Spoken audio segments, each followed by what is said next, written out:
بسم الله الرحمن الرحيم تبارك الذي بيده الملك وهو على كل شيء قدير الذي خلق الموت والحياة ليبلوكم أيكم أحسن عملا وهو العزيز الغفور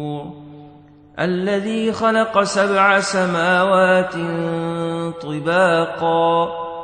ما ترى في خلق الرحمن من تفاوت فارجع البصر هل ترى من فطور ثم ارجع البصر كرتين ينقلب إليك البصر خاسئا وهو حسير ولقد زينا السماء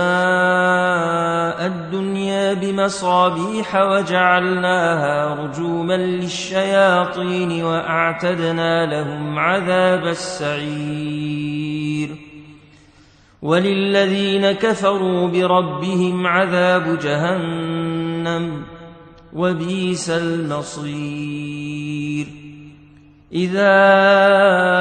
ألقوا فيها سمعوا لها شهيقا وهي تفور تكاد تميز من الغيظ كلما ألقي فيها فوج سألهم خزنتها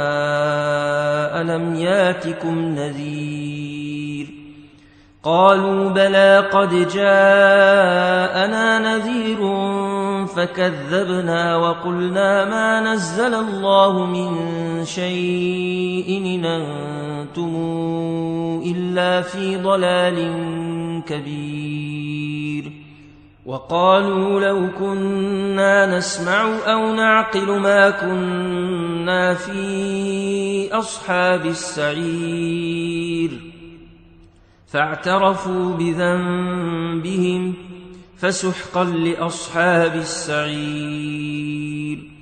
إن الذين يخشون ربهم بالغيب لهم مغفرة وأجر كبير وأسروا قولكم أو اجهروا به إنه عليم بذات الصدور ألا يعلم من خلق وهو اللطيف الخبير هو الذي جعل لكم الأرض ذلولا فامشوا في مناكبها وكلوا من رزقه وإليه النشور آمنتم من في السماء أن يخسف بكم الأرض فإذا هي تمور أم أمنتم من في السماء أن يرسل عليكم حاصبا فستعلمون كيف نذير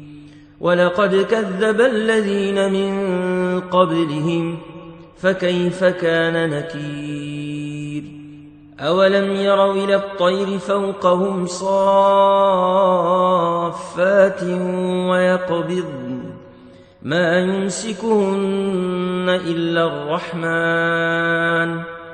إنه بكل شيء بصير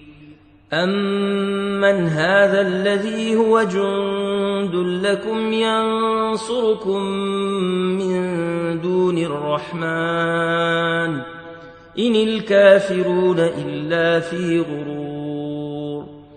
أمن هذا الذي يرزقكم إن أمسك رزقه بل لجوا في عتو ونفور أفمن